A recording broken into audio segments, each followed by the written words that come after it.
President, council members, good evening. Most of you know by now who I am, but for the record, I'm Greg Striebel. I live at 740 Gateswood Drive in the 8th Ward. Mr. President, respectfully, I ask for your indulgence tonight. My comments may go a tad bit over 3 minutes.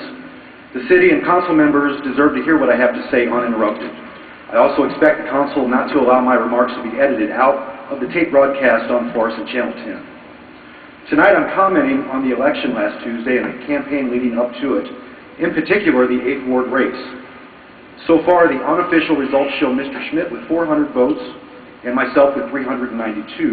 That is a difference of 1.01%. My team and I have issued a press release, and my comments are mostly taken from the body of that piece. We witnessed and were targets of a number of dishonest, troubling, and abusive tactics. I would like to report the theft of several dozen campaign signs, the intimidation of residents who put up my signs, an anonymous 11th hour letter containing false allegations, and the open use of Florissant City employees and city resources to run my opponent's campaign, along with the staffing of all polling places with Florissant department heads in Florissant City uniform. Mayor Lowry, along with several department heads, were seen on March 25th at 4 o'clock p.m. with a group of about 35 individuals passing out maps and giving orders to mostly non-resident pipe fitters and other union members on a mass ward walk for Mr. Schmidt. Also documented on a separate occasion, our mayor was in company with a taxpayer-paid city employee and city-provided vehicle canvassing neighborhoods for the council candidate he supported. City resources and city employees are paid by the taxpayer and should not be used for campaigning one candidate over the other. One would hope and expect that during the workday, our mayor and city employees would be at City Hall working for all, not using the city's resources to run the campaign for the preferred choice of the mayor. I would also like to mention that disruptors using false names and addresses showed up at informational meetings held by myself and another council candidate.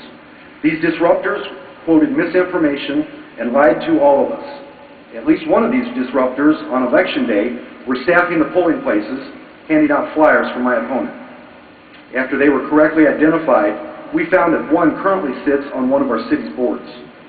This same disruptor also came to one certain polling place and verbally and physically assaulted an elderly gentleman volunteering for my campaign that morning.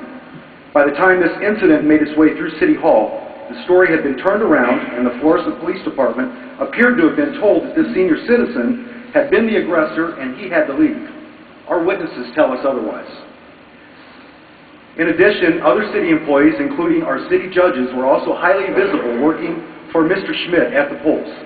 This is in direct conflict of their judicial code of ethics.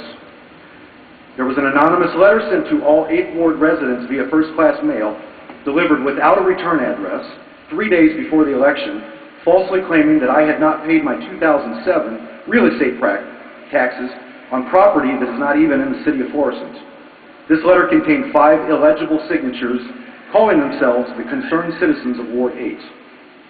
What was most troubling was Mayor Lowry's inappropriate use of city employees during this campaign to staff the polls on election day for the mayor's preferred candidate. According to eyewitnesses, at least one city employee working at the polls noted to witnesses that he was indeed on the city's time clock being paid by the taxpayers. If this is not illegal, it should be. Because of the appearance of impropriety, this should not be tolerated in our city's administration. It does stack the deck for the incumbent when the mayor of a city marshals all the taxpayer-provided resources in favor of his own pick. Not to mention the non-compliance of the Federal Hatch Act and several Missouri state statutes. Mr. Mayor, you put the city at risk. On election day, there were reports of several voting irregularities in the 8th Ward. There is not time tonight to go into detail about those.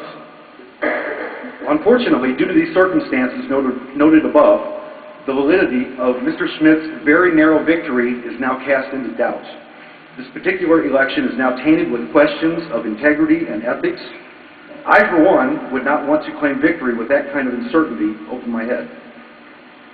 Had our mayor remained impartial and neutral, he could be looked for guidance and answers, but knowing he has conducted himself with bias, he cannot be trusted to lead us through this controversy. Based on these facts, it would be prudent, after the election board has finished their audit, and depending upon their findings, The right thing to do would be for the election to be thrown out and to be redone. I implore any resident of the 8th Ward who experienced any irregularities to either call me personally or to call the Missouri Secretary of State's office and tell your story. Do not be afraid to come forward. Under the Federal Help America Vote Act, you cannot be persecuted for reporting your irregularities. I don't see how a man claiming his integrity and honesty, as Mr. Schmidt did, would want anything less than a decisive decision. If by chance the vote does stick, I will congratulate my opponent and move on. I did not create this controversy. My campaign was held to the highest of standards, but I had a lot of mud thrown my way, both personally and professionally. I owe the findings of facts concerning this election to the 392-plus people who came out on a rainy day to cast their vote for positive change in our ward and our city. I also owe the same to the person or persons next year who may decide they want to say in how our government operates. We will not tolerate tactics such as these in our city any longer. And to my supporters, I say, keep the faith. Thank you very much.